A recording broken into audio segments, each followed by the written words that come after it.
Hello বন্ধুরা, আশা করি সবাই ভালো আছেন। ফুড ক্যানভাসের নতুন আরেকটা ভিডিওতে আপনাদেরকে জানাচ্ছি শুভেচ্ছা ও স্বাগত। তো আজকে আমরা 5 বন্ধু মিলে রুমে রান্নাবান্না করলাম। তো প্রথমে দেখিয়ে দিচ্ছি আলু ভর্তা, ডিম পেঁয়াজ ভুনা, পাশাপাশি 2টা কাঁচা পেঁয়াজ কেটে নিলাম। আর হচ্ছে নাজির শাল চাউলের চাউল, অর্থাৎ ভাতটা খুবই ভালো ঝরঝরা হয়েছে।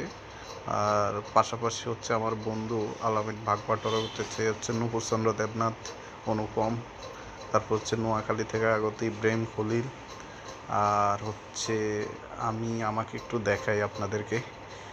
আমি হচ্ছি ফুড ক্যানভাসের ওনার সুকান্ত দাস। তো আমরা হচ্ছে আজকে দুপুরে সবাই মিলে রান্না করছি। পার হেড 60 টাকা করে খরচ হয়েছে।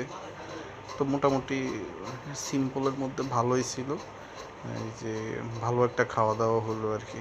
তো এখন এখানে ভাগ-বাঁটোয়ারা চলতেছে, সবাইকে একদম 5 to 5 করে হিসাব করে দেওয়া হচ্ছে আর কি। তো আবার আমার বন্ধু আলামিন রান্নাবান্না ভালো করে, এখানে এক গামলা ভাত আছে, যা যেরকম ইচ্ছা খাবে। তো ভালো থাকুন, সুস্থ থাকুন।